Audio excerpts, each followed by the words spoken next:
সবাই ভালো থাকেন, সুস্থ থাকেন। ওরসের খেদমত যেন আমরা গতবারের চাইতে 3 গুণ এবার আমরা করতে পারি, এই নিয়ত রেখে আমি আমার কথা শেষ করলাম। কেমন সবাইকে দয়া করুন। আসসালামু আলাইকুম রাহমাতুল্লাহ। আকবর ভাইকে কিছু বলার জন্য আমরা যারা উপস্থিত আছি এটা কিন্তু সিলেক্টেড লোক। একটা ব্যাপারে মনে করতে চাই যে এইবার ওরসেপ্টার ডিফারেন্স হচ্ছে যে আমরা স্টেপ 1 মাসের বেশি আগায় যাচ্ছে, কিন্তু আমরা কাজ সমান জায়গার মধ্যে আছি। এই 1 মাসকে আমাদেরকে দৈনিক 2 মাসের কাজটা 1 মাসে করতে হবে, তা না হলে আমাদের জাগতিকভাবে আমরা সমস্যায় পড়ে যাব। এমন কাজ কমে গেছে, আমি যদি ওই জিনিসটা একটু, যেহেতু আমরা সবাই আমরা এই জাকের মঞ্জিলের নেতৃবর্গ, এই জন্য বলতে পারি, দেখেন প্রতি বছর যেদিন তারিখ ঘোষণা হয় তারপর থেকে আমি 1 থেকে 1.5 মাস সময় পাই দাওয়াত নামা খেদমতটা করার জন্য। এটা অনেক দরকার আমি করি বলছি, কোনো আমার অহংকার না, বাস্তব করি। আজকের পর থেকে আমরা ধরে নেব যে অবশ্যই কালকেই এখান থেকে আমরা বলি যে যেখানে আছে যে জায়গা আছে সেইখানে আমরা আরম্ভ করি। কারণ কাজ ভাগ করে আছে, আমাদের প্রত্যেকের ভাগ করে আছে যে আমি এটা করি আপনি এটা করি।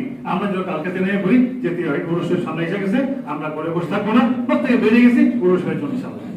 কাজেই আমি আপনার কাছে অনুরোধ করবো যে এই থেকে এই তড়িৎ মনে করে তারা হলে মনে করে যত তাড়াতাড়ি পারি যে সমস্ত আঞ্জাম দিতে পারি। বিশেষ করে প্রথম অগ্রিম ক্ষেত্র বলি, অগ্রিম ক্ষেত্রটা এই জন্য হয়, আপনারা কেউ জানেন না সবাই, বিশ্ব জাকের মঞ্জিলে অনুষ্ঠানের প্রস্তুতি লাগে। ওই প্রস্তুতির সময় এই মাঠে ঘাটে দরজের ভিতরে বহু কাজ করতে হয়, সেই কাজে অনেক টাকা লাগে। তো আমরা অনুষ্ঠান হওয়ার আগে প্রস্তুতি ক্ষেত্রে শরীর হতে পারি থেকে আমরা ভাগ্যবান যে অনুষ্ঠানের প্রস্তুতি আমরা ক্ষেত্রে শরীর হয়ে পারলাম। আর আমরা যদি হুজুর পাকের প্রতিনিধি মিয়া ভাই যারা চাচা মিয়ার যে টার্গেটটা চায় সেই টার্গেট বুঝতে পারি, নিশ্চয়ই আল্লাহ তাআলা আমাদেরকে সেই রকম সহজ বরকত দিবে এবং আমাদেরকে বারবার প্রশ্ন করে দেবে। জলসাটা ছিল শবে মেরাজের জলসা। হুজুর কেবলা হুজুরা শরীফে তখনকার সময়ে সাদেক আলী মাওলানা সাহেবকে যারা দেখছেন, ইমাম জাকের মঞ্জিলের, উনি সহ আনসারী সাহেব সহ সালাউদ্দিন সাহেব সহ সমস্ত ওলামায়ে কেরাম এবং জাকের মঞ্জিলে বিশিষ্ট জাকের ভাই যারা কর্মীবৃন্দ, তারা সবাই দাঁড়ানো। রাত্র তখন 9টা 10টা 10:30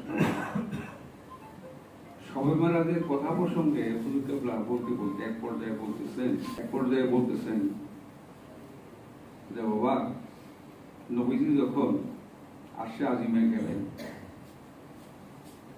আল্লাহর সান্নিধ্যের জন্য, কিন্তু গিয়ে দেখেন সেখানে সর্বপ্রথমই বসা হযরত বেলাল রাদিয়াল্লাহু আনহু। তো সালাউদ্দিন সাহেব এই কথাটা শুনে, আনসারী সাহেব এই কথাটা শুনে চমকে গেলেন, বললেন প্রথমেই গিয়ে দেখলেন হযরত বেলাল রাদিয়াল্লাহু আনহু বসা। বেলাল রাদিয়াল্লাহু আনহু দিকে যখন নবীজি ফিরে তাকাইলেন, তখন হযরত বেলাল রাদিয়াল্লাহু আনহু পরতরে নত শিরে অতি মহব্বতের সাথে বলতেছেন যে হুজুর, সমস্ত বাহাদুরি সমস্ত কৃতিত্ব আপনার। আল্লাহ পাক আমাকে বলতেছেন আমার বন্ধু যখন আমার কাছে আসবে, উনি আয়সা একাকিত্ব অনুভব করতে পারে, মনে মনে ভয় পাইতে পারে, শঙ্কিত হইতে পারে। সেই বিধায় আল্লাহ পাক খুঁজে আমাকে বাইর করছেন, আমাকে যখন দেখবে, নবীজি দেখবে, তার কাছের মানুষ, তিনি আর ভয়টা পাবেন। তো হুজুর কেবলা এক পর্যায়ে বলতে কথা থাইমে গেল। তো সাদেক আলী মাওলানা সাহেব হুজুর কেবলার কাছে মাথা নোয়াইয়া বলতেছেন হুজুর, তারপরে। তখন আস্তে করে হুজুর কেবলা সাদেক আলী মাওলানা সাহেবের দিকে তাকাই, হুজুর কেবলা কোনো কথাই বলতেছেন না। তো বলতেছেন হুজুর, তারপরে কি কথা বলে হুজুর? তখন বলল যে বাবা, বাধা এসে গেছে, বাকিটুকু বলা যাবে না। এরকম সময় এই কথার ঠিক মাঝখানে মিয়া ভাইজান এসে আবার হুজুর কেবলা শির মুবারকে দাঁড়াইলেন। আবার সাদেকুল মৌলানা সাহেব মাঝখান থেকে বলে উঠলেন 11:30 বাজে গেছে, এসারের জামাটা এখনো হয়নি। সবাই জানে, কিন্তু আমাদের একটা ধারণা ছিল যে মিয়া ভাইজান হয়তো হুজুর কেবলার কাছে এরকম একটা কথা বলবেন, বাকিটুকু আমরা হুজুর কেবলার কাছ থেকে পাবো। অমিয় বাণীকে আমরা হুজুর কেবলার পরবর্তী জবানবন্দিতে আমরা পাবো। কিন্তু সাদেকুল মৌলানা সাহেব বলে উঠলেন যে হুজুর 11:30 বাজে এসারের জামাটা এখনো হয়নি। তাই তো বাবা যান, সবাই জামাতে। আমি মিয়া ভাইজানকে বললাম যে মিয়া ভাইজান এই আলাপ হয়েছে, আপনি তো মাঝখানে আসছেন, কিন্তু হুজুর কেবলা বাকিটুকু কিন্তু বলেন না। তো মিয়া ভাইজান গিয়া হুজুর কেবলার কাছে গিয়ে বসলেন। তো হুজুর কেবলার কাছে গিয়ে বললেন দাপার হুজুর, তারপরে যে অসমাপ্ত কথাটা, তখন হুজুর কেবলা খুব সুন্দর একটা মৃদুমন্দ হাসি, ঠোঁটের কোন একটা বেহেস্তি হাসি ছিল না হয়তো। হুজুর কেবলা কিন্তু কোনো সময় জোরে হাসতেন না। কেউ যদি কোনো সুসংবাদ, কোনো জাকের কিংবা পারিবারিক পাইতেন, হুজুর কেবলা সুন্দর একটা মুস্কি হাসি দিতেন, একটা বেহেস্তি হাসি ছিল। তুমি শুনছো বাজান যে হুজুর অর্ধেক শুনছি, বাকিটুকু বাবা সত্য বলা যায় না। আল্লাহ পাক খুব গম্ভীর স্বরে একটু জোর দিয়ে রাসূলকে বলতেছেন যে আমি আপনাকে দুনিয়াতে পাঠাইলাম, লা ইলাহা ইল্লাল্লাহু মুহাম্মাদুর রাসূলুল্লাহ, আমার নামের সাথে নাম মিশাই আপনাকে আমি দুনিয়াতে পাঠাইলাম, কিন্তু আপনি শুধু প্রচার করলেন লা ইলাহা ইল্লাল্লাহ, লা ইলাহা ইল্লাল্লাহ। আমার মনটা ভরে নাই, আমি খুশি হইতে পারি নাই। আপনি আমার জায়গায় থাকেন, আমি আপনার জায়গায় যাই, আমি আপনার নামটা প্রচার করে আসি।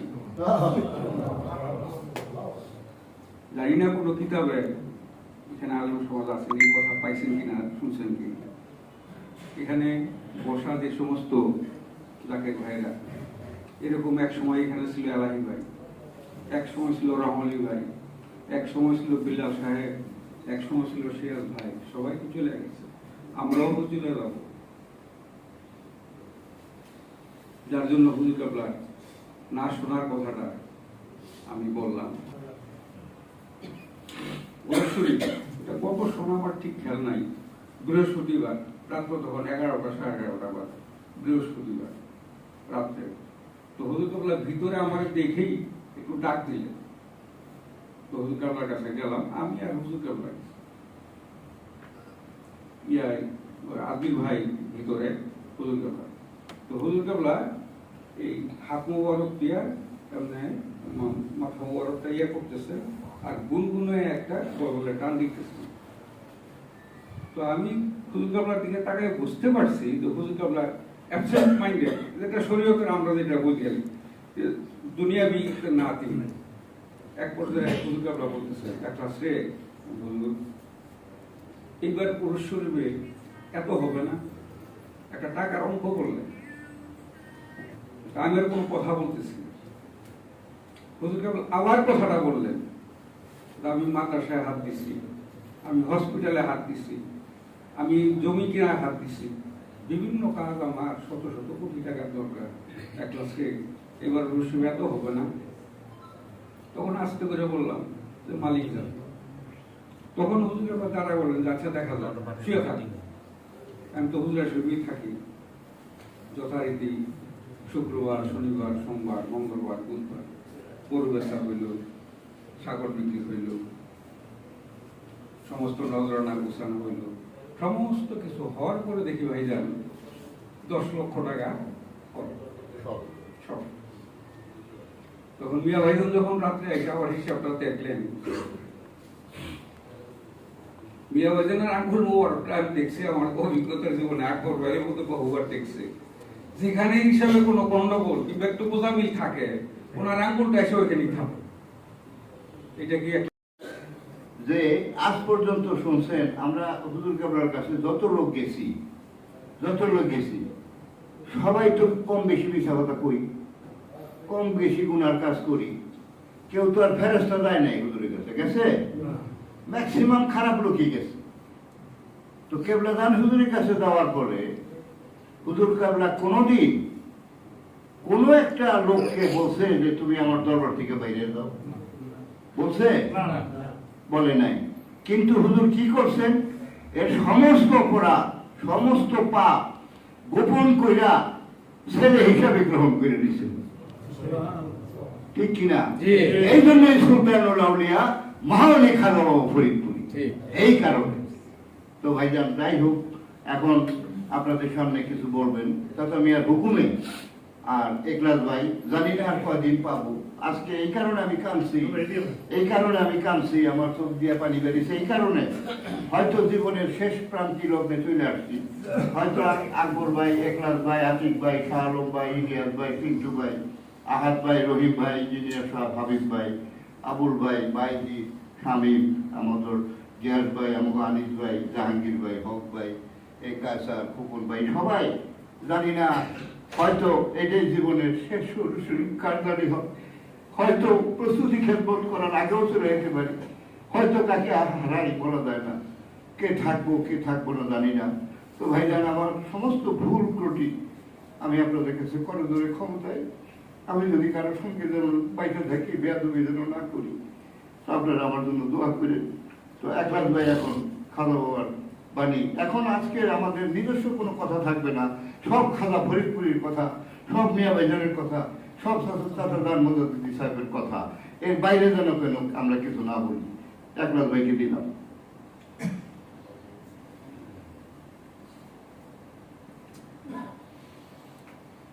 খাজা বাবার পাক কদমে লক্ষ কোটি কদম খুশি, মিয়া ভাইজান, মেজু ভাইজান, পরিবার প্রত্যেকের কদমে কদম খুশি উপস্থিত আমার প্রাণপ্রিয় জাকের ভাই, আসসালামু আলাইকুম। বাইরে শোনা যায়? হুজুর কেবলার একটা কথা নীরবে বসে নয়ন ভাইয়ের কথা শুনতেছিলাম, হঠাৎ করে হুজুর কেবলার একটা অমীয় বাণী মনে পড়ল। জলসাটা ছিল শবে মেরাজের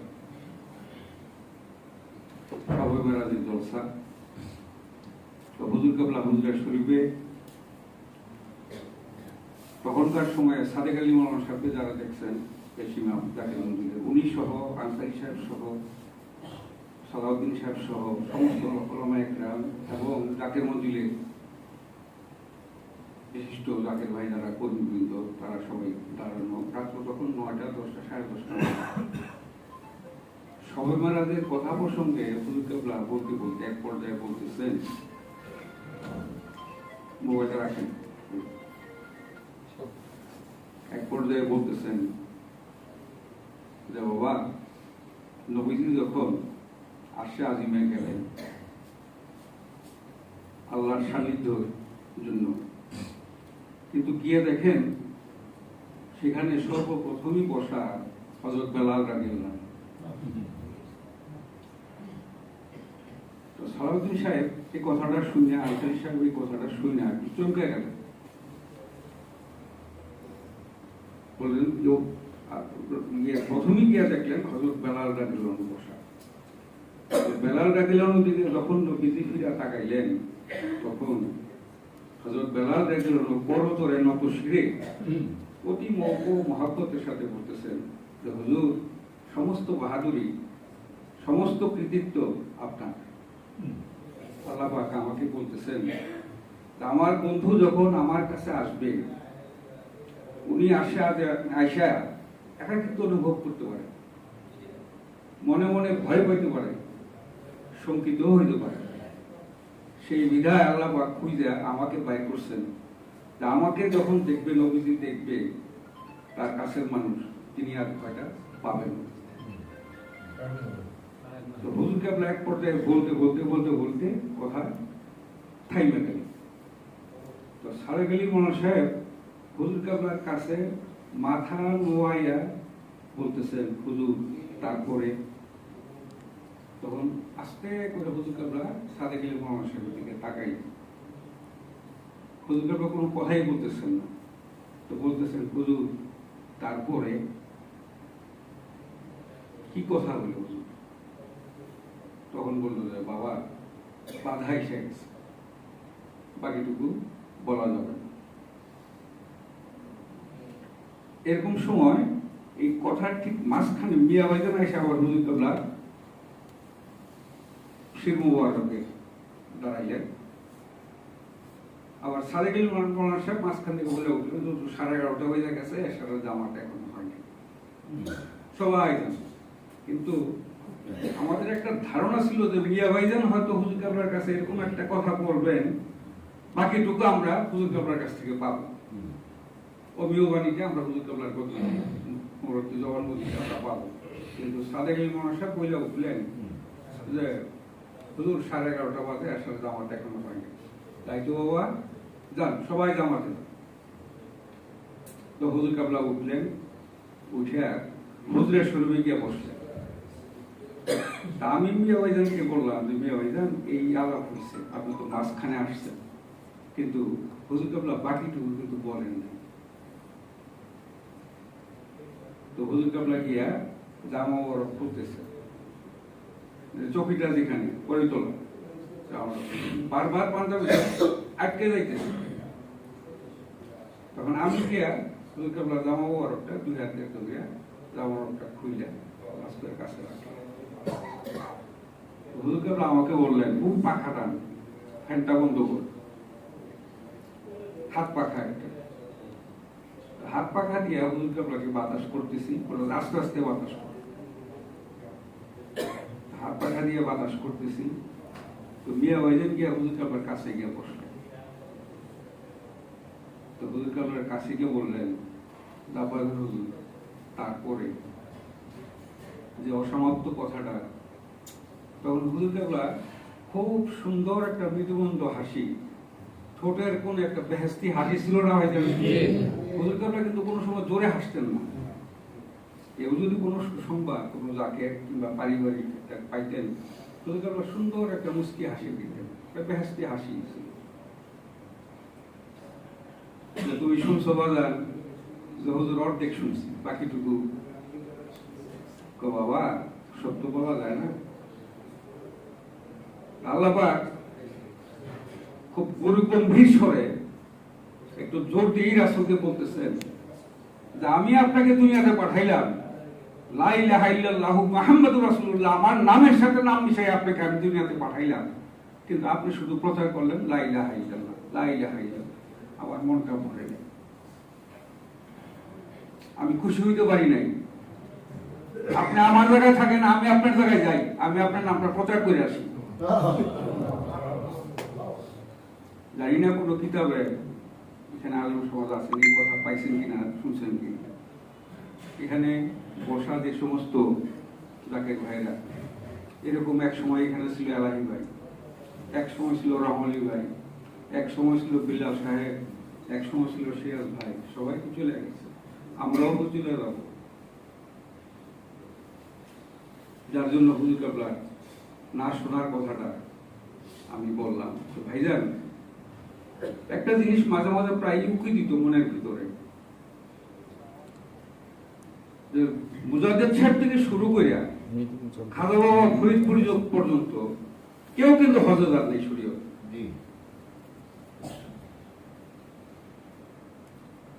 শরীয়ত তো সবার জন্য সমান, কম বেশি তো নাই। বিধান যেটা কোরআনিক বিধান, শরীয়তে হুজুর কেবলা যতই বলেন যে আমার অর্থ ছিল না, বিত্ত ছিল না, আমার যখন সময় ছিল তখন আমি যাইতে পারি নাই, যখন অর্থ হয়েছে তখন আমার শরীরে খুলে না। হুজুর কেবলার দারিদ্রতা আমার জীবনে, আমার বয়স 72 বছর, 72 বছর যখন আমি দরবার শরীফে যাই, বুঝে হওয়ার পর থেকে আমি দারিদ্রতা আমি খাজা পরিবার আমি কোনো সময় দেখিনি। কিন্তু হুজুর কেবলা জান নাই, এনাদ কবির হুজুর জান নাই, তাও একটু সাবধান নাই, মুজাদ্দেদ সাহেব পর্যন্ত 17 না 18 জন ছিলেন, কেউ তো শরীয়তে হজ করেন নাই। কেন করেন নাই? প্রত্যেকের এরকম অভাব ছিল, অর্থ অভাব ছিল। আমার না বলার ভাষা দিয়ে যে কথাটা আমি বলতে চাইতেছি, কেন জান নাই? মদিনাতে এখন কে আছেন তাই? কোথায় যাইতেছে মানুষ? এইটা কি কারণ না কি? যদি কেউ বুঝেন আমার একটু বলবেন, দয়া করে, ফোনে হোক যেভাবে হোক বলবেন। তো ভাইজান, অবশ্যই আমার গ্রামের গত পরশুদিন একটা বিয়ে গেছে, আমার সাথে আরেক ভাইকে আমার স্বাস্থ্য ভাইকে দাওয়াত দিচ্ছে বিয়ে, কিন্তু সে আর বিয়েতে আসেনি। তো বিয়ের 2 দিন পরে যার বাড়ির বিয়ে তার সাথে আমারও দেখা, আমার এই ভাইয়েরও দেখা। তখন হাত জোর করে বলতেছে, এত ইয়া করে আপনাকে দাওয়াত দিলাম, আপনি আসবেন না, আমার বাপ নাই, এতিম মানুষ আমি, আপনি আসবেন, খাওয়াটা তো বড় কথা না। পরে বললো যে একটু ঝামেলা ছিল এই জন্য আসিনি। তখন আমি একটু দূরে গিয়ে বললাম যে ভাই আপনি গেলেন না, এটা কিরকম হলো? তখন সে আমার বলতেছে যে আমার আজকের থেকে 2 মাস আগে বিভিন্ন ভাবে জোগাড় করে আমি 1050 টাকা রাখছি। আমি যেদিন থেকে গরু শিল্পে যাই সেদিন থেকে একটা গরু কিনি, এই 50,000 টাকা রাখছি। এর মধ্যে তোর ভাবেরও সুখ গেছে, আমি টাকাটা হাত দেখি। এর মধ্যে আমারও সুখ গেছে, আমি টাকাটার মধ্যে হাত দেখি। আমি যদি বিয়েতে আসি তাহলে এই টাকাটার মধ্যে আমার হাত পড়বে। গরু শিল্পটা বড় না, বিয়েটা বড় নেই। তো ভাইজান পরে আমি তার কাছে খুব শর্মিন্দ হয়ে গেলাম যে না, ঠিকই আছে, ঠিকই আছে। এখন কথা হচ্ছে শরীয়ত একটা কথা আছে, হুজুর কেবলা তমিজুদ্দিন সাহেবের উপরে, নয়নাথ বাপের উপরে, চট্টগ্রামের মৌলানা সাহেবের উপরে খুব রাগ হয়ে গেলেন। বরিতলা হুজুর কেবলা বলতেছেন, তুমি যদি খেদমত না করো, তুমি কি মনে করো আমার খেদমত বন্ধ হয়ে যাবে, রসিব হবে না? তখন তমিজুদ্দিন সাহেব একটু ইয়া করে বললেন যে হুজুর, আমি বিশ্বাস করি আমার খালা বাবার খেদমত মানে নিজ শক্তিতে কেউ করতে পারে না, ঐশ্বরিক শক্তিতে খেদমত হয়, এটা আমি বিশ্বাস করি। আমার মতো 100 তমিজুদ্দিন না থাকলে হুজুর কেবলা কিছু আসবে যাবে না, আমি বিশ্বাস করি। দুলাভাইজান পার্শ্বের থেকে তমিজুদ্দিন সাহেবের খুব জোরে একটা ধমক দিল, ভাই তমিজুদ্দিন, হুজুর কেবলার মুখে মুখে কথা বলো। তখন বললেন তমিজুদ্দিন সাহেব বললেন, দুলাভাইজান কোন দুঃখে যে বলি এটা আপনি বুঝবেন না, খালা বাবা ঠিকই বলবেন, কত বসি করে বের হয়ে গেল। তখন হুজুর কেবলা কয় যে একটা শ্রী তমিজুদ্দিন আবার বাড়ি চলে যায়। আমি বললাম না হুজুর, দেখুন না বাড়িতে যাইতে পারবেন। তো কথাটা হইতেছে ভাইজান, বরিশালে এক জাকির ভাই ছিল, টিনের খেদমত করতো আগে আপনাদের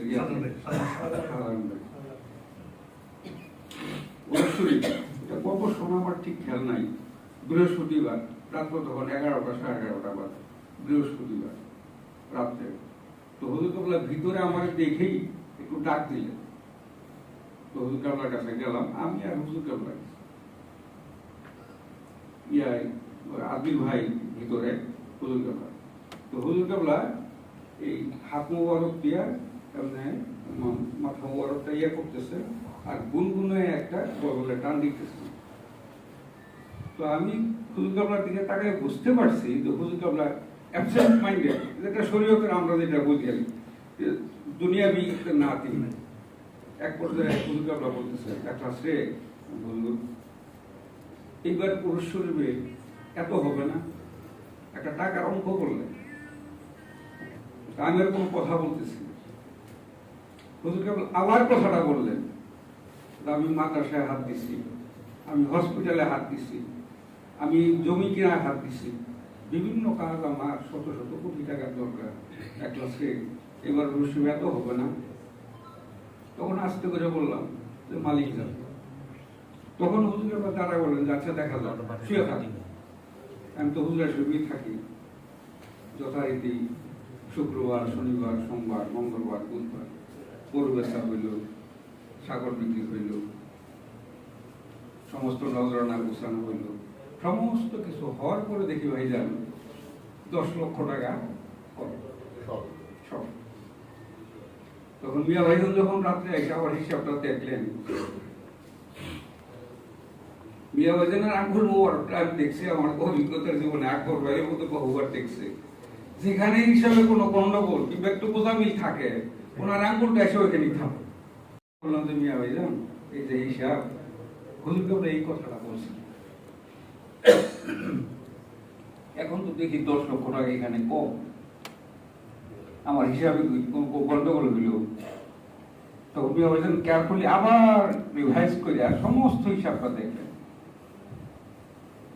না এটা ঠিকই আছে।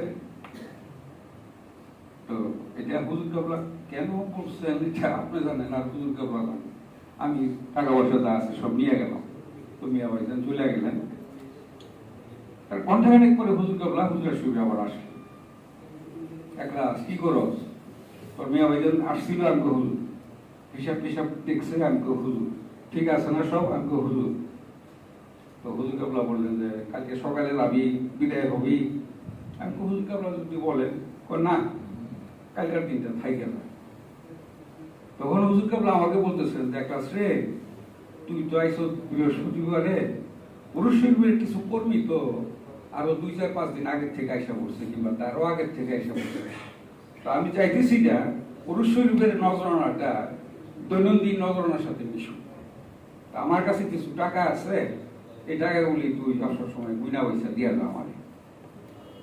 তো হুজুর কেবলা আবার হুজুর ভিতর বাড়ি হুজুর শরীফে গিয়া বুঝে রঙিন কালো ছোট ব্যাগ গুলাই এই ব্যাগে করে কিছু বললাম ধর। আমি দেখলাম আনুমানিক ভাবে দীর্ঘদিনের অভিজ্ঞতা এখানে বড় জোর 10-20 হাজার 30-40 হাজার টাকা, কিন্তু আমার ভিতরে কিন্তু ওই 10 লক্ষ টাকা লেখাইতেছে যে শর্ট। তখন সেখানে দেখি ভাইজান টাকাগুলি সকালবেলা নিয়ে যখন বসলাম, রাত্রেই বসলাম, দেখি 10 লক্ষ টাকার একটা ড্রাফট। সেটা আগ্রাবাদ থেকে সোনালী ব্যাংকের থেকে করা হয়েছে, আগ্রাবাদের সোনালী ব্যাংকের ব্রাঞ্চের থেকে অ্যাডভাইস সহ সোনালী ব্যাংকের খামের মধ্যে দিয়ে চলে গেছে। আমি ডেটটা দেখলাম যে উরুশ্বরী পুরো 7 দিন আগে আগ্রাবাদ সোনালী ব্যাংক থেকে এটা করা হয়েছে অ্যাডভাইস সহ। তাহলে এটা নিশ্চয়ই জাকের মজিলের ব্রাঞ্চে আয়সা করার কথা, অ্যাডভাইসটা টাকাটা নিয়ে আয়সা করার কথা। আর ম্যানেজারের ফোন করলাম, ম্যানেজার সাহেব এরকম কোনো আসে নাই আপনার কাছে? ভাই আসছে। একটা অপ্রিয় ভাষায় হুজুরের শরীফেই সোনালী ব্যাংকের ম্যানেজারের দরবার শরীফের সোনালী ব্যাংকের একটা পগা দিলাম। পগা দিয়ে গেলাম যে হরের বউ এরশাদ সাহেব কালকে পরশু আইব, আমি তোর নামে নালিশ করব, নিশ্চয়ই জামাত করস, জামাত ইসলাম করস, আর হুজুর কেবলার এই দরবার শরীফের কঠিন বিরোধী লোক তুই। এই টাকা এতদিন আসে নাই কেন? কনফার্ম তুই করস নাই কেন? আমার জানাস নাই কেন? কয়েক লাখ আমি কালকে নিয়ে আসতেছি, টাকা আমার এখানে নাই, আমার ফরিদপুর থেকে আনতে হবে। তো হুজুর কেবলা এই খারাপ ভাষায় যখন পোকাটা দিছি, এটা শুনছি, তো আমার বাঘের মতন করছে। এই তুই হুজুরের শরীফে থেকে আমার হুজুরের শরীফে থেকে তুই কারে বক্তাছিস? তোর আক্কেল জ্ঞান নাই? আমি হুজুর এই ব্যাপার। তোর হুজুর কেবলা বসছে, পয়সা কয় যে কই চেকটা কই? আমি তো হুজুর ঠিক আছে, ওইটা 10,000 না 1 লাখ না 10 লাখ, এটা ভালো করে দেখ।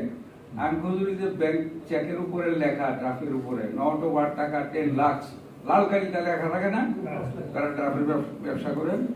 আমি হুজুর তখন আমি হুজুর কেবলাকে বললাম, হুজুর পুরো শুভের আগে বৃহস্পতিবারে আপনি এই কথাটা বলছিলেন, এই যে আজকে আমার হিসাব নেই। তখন হুজুর কেবলা ধারা দিয়ে উঠা বললেন, দেখা রে বিশাল সমুদ্রের তলদেশে একটা কাসিম কতবার উলট পালট খায় আমি দেখি। আমি বলি না, আমি যা চাই আল্লাহ তাই দেয়, আমার আর আল্লাহর মাঝখানে কোনো ভায়া মিডিয়া নাই। তো ভাইজান সেই মহাবলীর মহাপবিত্র বিশ্ব রসুল আমরা কি গাফলতি করবো ভাইজান? গাফলতি আমরা করবো।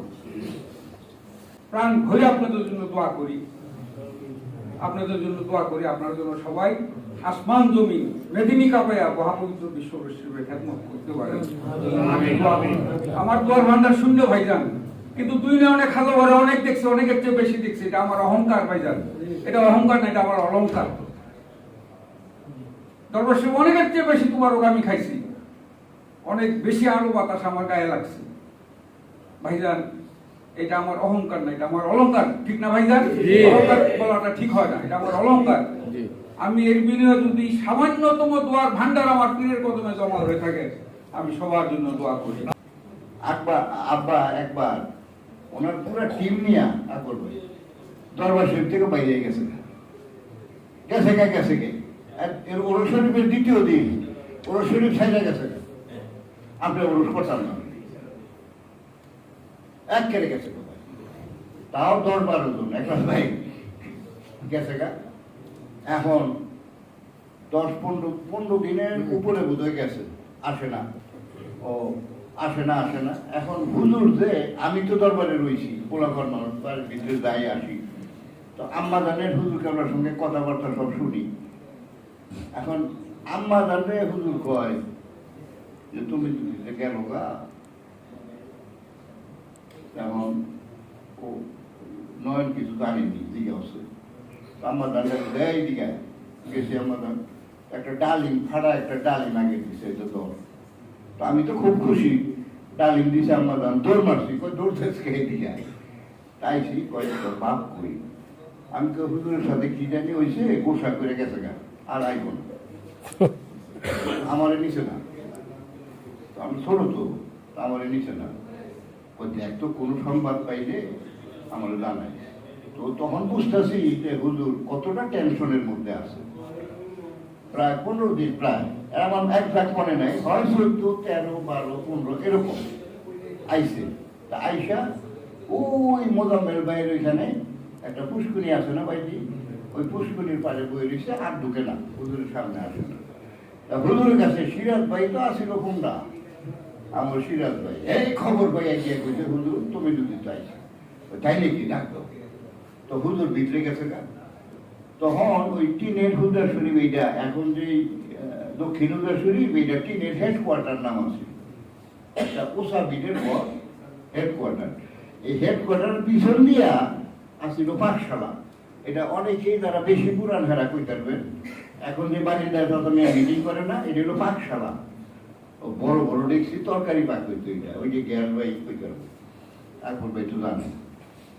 এখান তো সিবাদে একটা রাস্তা কাঁঠাল গাছের তলে দিয়ে যাইতে হইতো, 1 লাখ বের হবে এই রাস্তাটা। তখন এখানে হুজুর এই রাস্তাটা ছুটছে, বলিতলা গিয়া পয়সা রয়েছে। এখন সিরাজ ভাই আবার আইব না, না না আপনার হুজুরে গিয়া কোন, আমি যেতাম না, আমি আইসি এমনি ভাল লাগে না, আইসি যেতাম না, মানে খুব সাটা। পরে যাই হোক, যে কোনো ভাবেই দইরা টাইনা মাইনা আনছে বলিতলা, টিনের বলিতলা। আনার পরে গেঞ্জি গায়ে দিয়া, এই গেঞ্জি গায়ে দিয়ে আইসি। পরে কয় তুমি যদি আইসো, আইসেন মানে আপনি করে কইতে আইসেন, হুজুর হুজুর কত বউ, এখানে বউ তোমরা সবাই বইছে। পরে হুজুর কেবলা ভিতরে গেলেন, যাইয়া মার্শা চিনেন আপনারা, মার্শা ফরিদপুরে মার্শা কয়, ওই যে যেটার মধ্যে তরকারি হয়, হাতে করে মার্শা হুজুর এখানে পেটের মধ্যে বাজায়া এই মার্শা নিয়ে আইসে। কয় বাবা তোমরা বলেছে রেখে ঢোকা, এই মাংস আমি রেখে দিছি, তোমরা না খাওয়ার পর তো আমি অনুসরী সমাপ্ত ঘোষণা করি নাই, এইটা হোক তোমরা খাও। হুজুর বৈশা বৈশা খাওয়াইলেন, খাওয়াইয়া বললেন যে এই আজকে আমার অনুষ আমি সমাপ্তি ঘোষণা করলাম। এই হলো পীর মুরিদ হইতাম। এখন আমাদের পিন্টু ভাইকে আমি অনুরোধ করি 2টা কথা কর।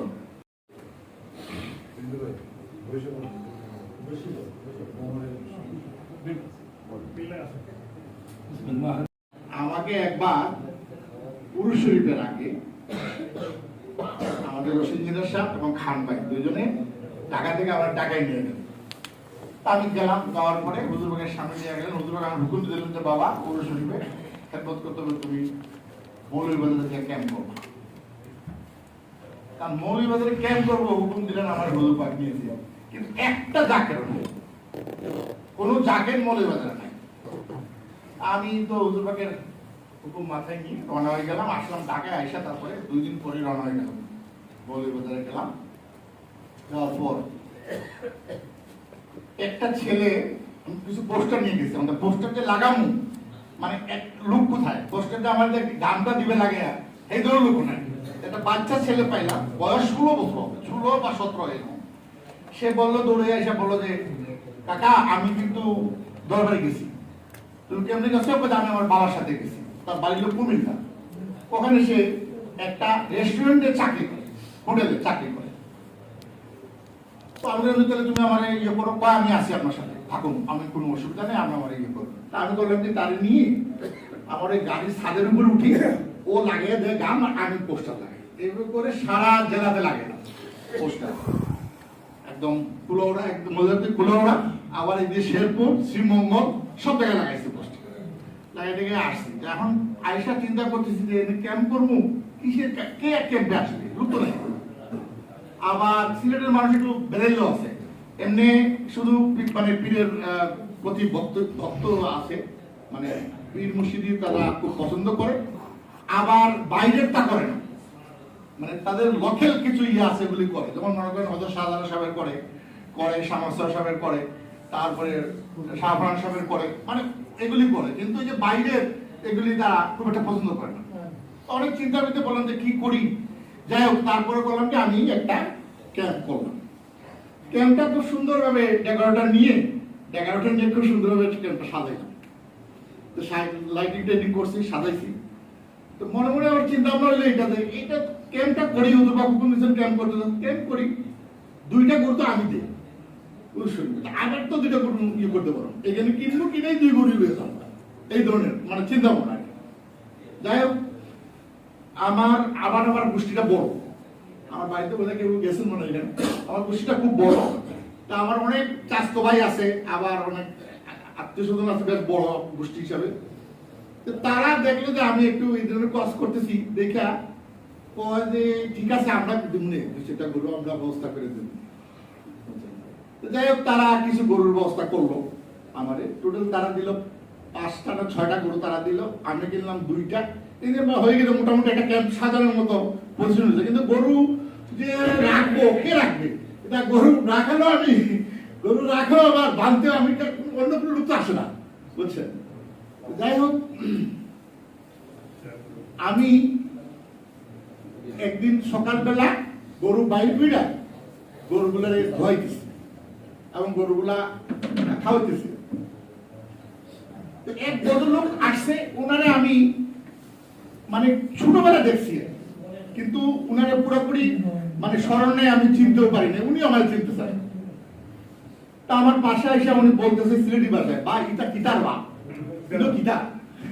ইনো কিতা বানাইছো না, এটা কিওর বড়, মানে সিলেটি ভাষা বলতেছে। তা আমি তারা বললাম যে ভাই এটা আমার পীরের বাড়ি, খেদমত এখানে ইয়ে করবো, করে পীরের বাড়ি নিয়ে যাবো। কোথায় আপনার পীরের বাড়ি? আমরা তো ভাই ফরিদপুর 800 চিনিও নাকি, এইরকম অবস্থা। তো যাই হোক এই ভদ্রলোক আমার বললো তোমার চাটা খাইলো, খাই দিয়ে আমার কয় যে আপনার পীরের বাড়ি, আপনার পীর কি খুব ইয়ে নাকি, মানে আধ্যাত্মিক দিয়ে শক্তিশালী কিনা আমার দিকে। তা আমি যে ভাই আধ্যাত্মিক শক্তিশালী নয়, আমি আইসি নাকি, বুঝলেন না আপনি, তো বুঝলেন না খেদমত করি আমরা, আপনি আমার পীর তো পারেন, সবকিছু পারেন না, সবকিছু পারেন, আমার একটা নালিশ দিতে পারবেন? আমার কি নালিশ? আমি আপনার পীরের কাছে অনলাইন নিয়ে দেবে আমার কথা সিলেটি ভাষায়। তা আমি বললাম যে হ্যাঁ নিয়ে যাবো, আপনি যদি যাইতে চান আমি নিয়ে যাবো, নালিশ থেকে সামনে আমার পীরের কাছে নালিশ করে নিয়ে যাবো। তো তার বক্তব্য বললো যে আমার নালিশটা যদি কবুল হয় তা আমি মানে হাটে যাবো, যাই সব থেকে বড় গরুটা মানে কিনে দেবো, যত টাকা দাম হোক সেটা হাটের সবচেয়ে বড় গরুটা আমি কিনে দেবো। একটা গরু পাবো এই ধরনের একটা আশা, আর একটা নতুন ক্যাম্প করছি, যদি বলে হয় তো যাই দেখি ভাইয়ের কাছে আইলাম। তখন তো ভাই আমরা আসি যে ব্রাহ্মণবাড়িয়া হইয়া, সেই কুমিল্লা হইয়া দাঁতখান্দি হইয়া আমরা মানে দরবার যেতে হয়, দাঁতখান্দি অনেক ঘুরতি হয়ে থাকতে হতাম। গেলাম ওনাকে নিয়ে, যাওয়ার পরে ইঞ্জিনিয়ার সাহেবের কাছে নিয়ে বললাম যে ইঞ্জিনিয়ার সাহেবের কাছে ঘটনা পুরো ভেঙে বললাম যে ওনার এক নালিশ আছে, এটা আপনি করেন। তো ইঞ্জিনিয়ার সাহেব নিয়ে গেল আমারে, আর ওই বকুলকে নিয়ে গেল। নিয়ে যাওয়ার পরে দুবার শুনলেন, তো শোনার পরে মানে উনি বলতেছিল যে আপনার নালিশ কি, ওই ইঞ্জিনিয়ার সাহেব বলতেছে আপনার নালিশ কি বলেন, হুজুরের কাছে বলেন। তো আমি চায় খালি নালিশটা হেও করতে পারবেন, বুঝছেন, খালি চায়। তো হুজুর পাক এই দিক দিয়ে চায় বললেন কি যে আপনার নালিশ আপনি ও আদের কাছে দিয়ে যান, আপনার নালিশ কবুল যোগাযোগ বুঝছেন। বলে দেওয়ার পরে আমি তো বাইরে এসে বললাম, আমরা বিদায় দিয়ে দিলেন, আমরা এসে বললাম। তা এখন এই বদলকের মানে হুজুর ভাই একটা বলছে, তখন এটা বিশ্বাস করতেছে না, আমার কাছে সে কইতে পারবে না। পরে যাই হোক এলাইমের দোকান, সার দোকান, সার দোকানে নিয়ে বসে চাটা খাওয়াইলাম, খাওয়ানোর পরে গেল ভাই এখন বলেন কি আসলে ঘটনা নালিশটা। তখন উনি নালিশটা দিল আমার কাছে বললো, কিন্তু লজ্জাস করে নালিশ আর কি, বুঝছেন না? তো শোনার পরে আমি বললাম যে হুজুর পাক আমাদের বলছে যে আমি জানি না মালিকের কথা, আমি বললো কিন্তু মালিক এই নালিশ তুমি দয়া করে কবুল করো, যদি পেলে একটা গরু পাবো ওটার শরীরে, এই বুঝছেন। যাই হোক, পরে ওনাকে নিয়ে আমি বিদায় নিলাম, বিদায় নিয়ে আমি ওনাকে নিয়ে চলে আসলাম। আমার সারা রাস্তায় এটা চিন্তা হইলো যে নালিশ তো কেমনি হুজুরটা কি করে দিল, আর মানে নালিশ যে হবে কবুল হবে এটা বুঝতেছি না, এটা হবে কিছুই বুঝতেছি না। তা আইসা বলছে ওরা তেমন একটা ইমান হয় রে, তারাও বিশ্বাস হয় না তেমন একটা। তা আসছে ওই ভদ্রলোক লন্ডন থেকে আসছে, ওনারা স্বামী স্ত্রী দুজনই লন্ডনে থাকে, লন্ডন থেকে আসছে, তালাক হবে, ওনার ওয়াইফ তালাক দিয়ে উনাকে, উনিও তালাক দিবে, তালাক হবে। এখানে লন্ডন থেকে আসছেন, যেদিন উনি দরবারে গেলেন তার একদিন না দুদিন পরেই প্রোগ্রাম তালাকের। যাই হোক, উনি আসলেন দরবারে থেকে, আসলেন ওনার বাড়িতে উনি চলে গেলেন। আর মন ভাঙলে তারও, আমারও মন ভাঙলে, হয় নাকি দেখতে হবে না, বুঝছেন। এখন আমি তো তার পরের দিন সকালবেলা আবার সেই গরু ওইভাবে আমি গরু ধোয়াইতেছি, ইয়ে করতেছি, এর ভিতরে উনি দৌড়ে আইসা ভাই সাহেব আপনি কোন সময় দেখা পাবো, আমরা কেন কি হয়েছে আমার নালিশ তো কবুল করছে, কবুল করছে, বুঝছেন। ভাই কোন সময় যাই বাসালে বোকা, কোন সময় আমি তো দুপুরে পড়ে যাবো ভাই, আমাদের এখানে দিনে আমি দুপুরে পড়ে যাইবো, যেহেতু হাটে আমি আপনি আপনার যে সময় হয় আমি আইতাম যেতে আমি বাজার। তো তখনকার সময় 1.5 লক্ষ টাকা দেখা গরু কিনলো, হাটে যাওয়ার পরে এর কিন্তু বড় গরু আনবে, বুঝছেন। এই গরুটা উনি কিনলো, কিনে দিল, তো ওনার নালিশটা কবুল হইল।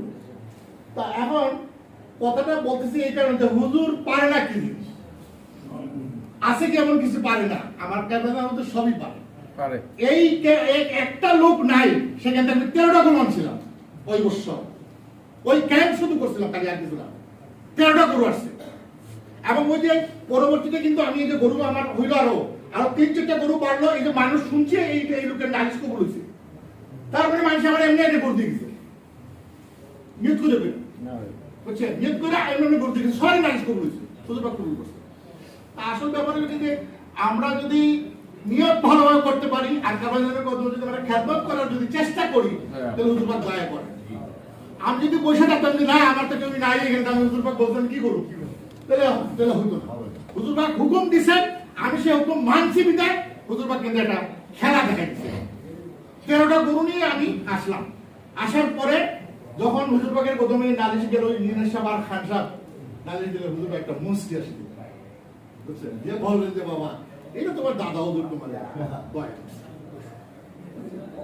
এখন আমরা যদি নিয়ত করি খেদমতের ব্যাপারে, কেবলাজানের প্রথমে দয়া চাই, অবশ্যই কেবলাজান দয়া করবেন এবং আমরা খেদমত করতে পারবো।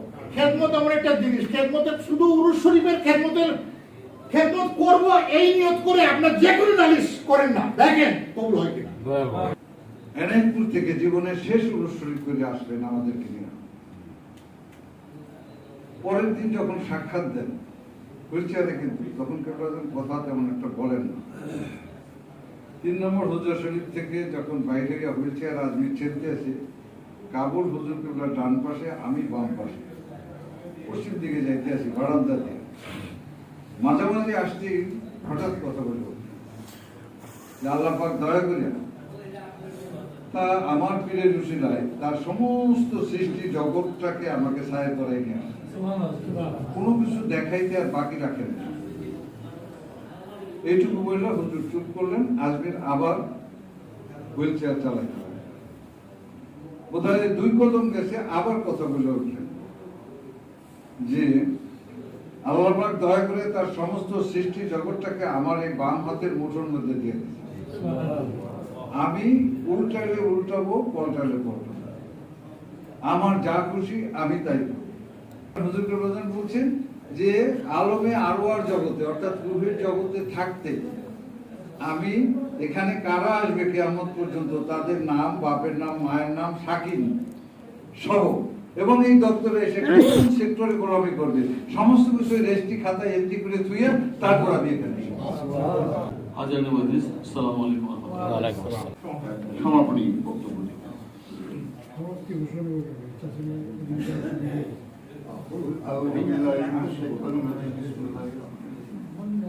সমস্ত প্রশংসা রব্বুল আলামিন আমার পীর কেবলা জানের কদমে রাখি মিয়া ভাইজানের কদমে কদম মিয়া চাঁদা হিসেবের কদম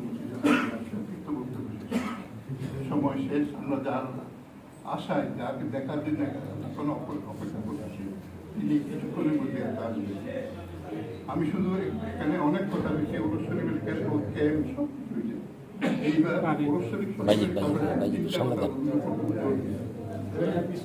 একটা হচ্ছে আপনারা নতুন লোককে দেওয়া অন্তত একজন লোক নেবেন, তার নিয়োগ করে যাবে, তার নিয়োগ করা হবে। বলছে না ভাই? তাহলে আমরা যদি একজন নিই তাহলে কত লোক হচ্ছে? একটা বলছে যে ক্যাম্প করার কথা বলছেন।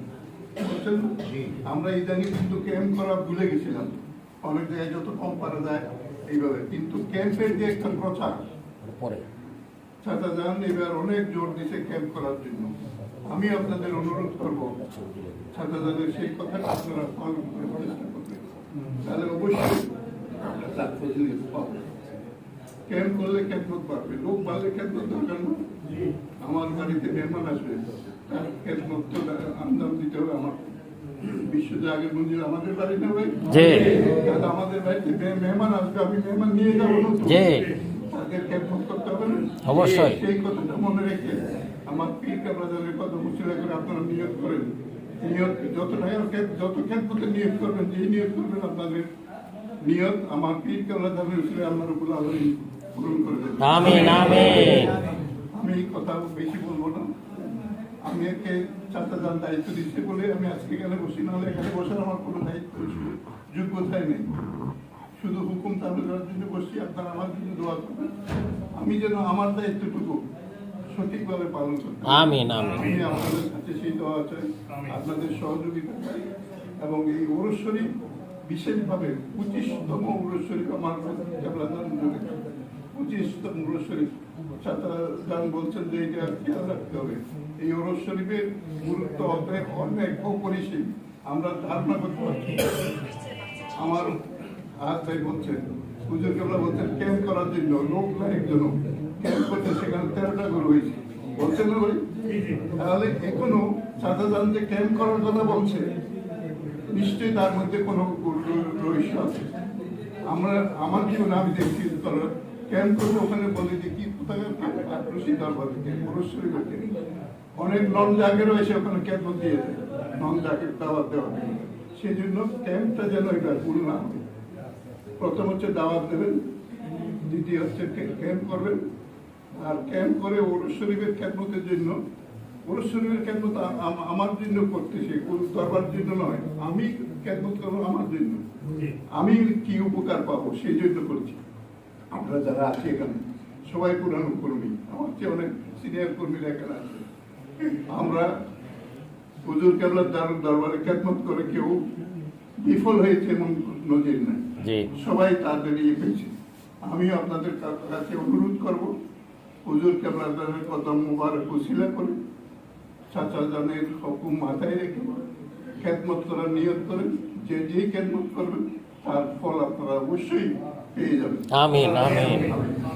এবং 5 তারিখ ডিসেম্বর নগদ খেদমতটা জানেন, আপনারা জানেন বিশ্ব জাকের মঞ্জিলকে ওরসের জন্য সাজাইতে হলে কি অনেক কিছু দরকার হয়। তেরপাল দরকার হয়, চপ দরকার হয়, টিন দরকার হয়। এইগুলি কোনো কিছু হয় না, এগুলি অগ্রিম থেকে হয়, বাইরে থেকে হয়। আচ্ছা, এই জন্য ওরস শরীফ এইভাবে ওরস শরীফকে চাচা যান বলছেন দরবার শরীফকে সাজানো হবে, নতুন ভাবে সাজানো হবে। এই সাজানোর জন্য উনি অলরেডি পদক্ষেপ নিয়েছেন, এটা গেলে দেখবেন। এই সাজানোর জন্য অগ্রিম খেদমতটা দরকার আছে। সুতরাং আপনাদের কাছে আমার করজোরে অনুরোধ থাকবে, যার যে সাহিত্য আছে তার চেয়ে কম করবেন না, কিছু বেশি করার চেষ্টা করবেন। মনে রাখতে হবে এই ওরস শরীফ আমার জীবনের শেষ ওরস শরীফ, এখানেই আমার শেষ খেদমত হচ্ছে। সুতরাং সেটা মনে রেখে পীর কেবলা জানের কথা মুবারক উসিলা করে চাচা তাদের হুকুম মাথায় নিয়ে আপনারা খেদমতে নিয়োগ করেন। আমার পীর কেবলা জানের উসিলায় আল্লাহ রাব্বুল আলামিন আপনাকে নিয়োগ পুরো করেন। আমিন আমিন। আমি আর বক্তব্য দীর্ঘায়িত করবো না, আমি সকলের দোয়া চাই। আমি আপনাদের সকলের জন্য দোয়া করি আমরা যেন একত্রে থাকি, এক হয়ে বাইরে বাইরে কাজ মিলে যায় এই মহাপবিত্র অনুষ্ঠান সুন্দরভাবে সাকসেসফুল করতে পারি এই প্রত্যাশা রেখে আমি আমার বক্তব্য শেষ করছি। সবার সমাপ্ত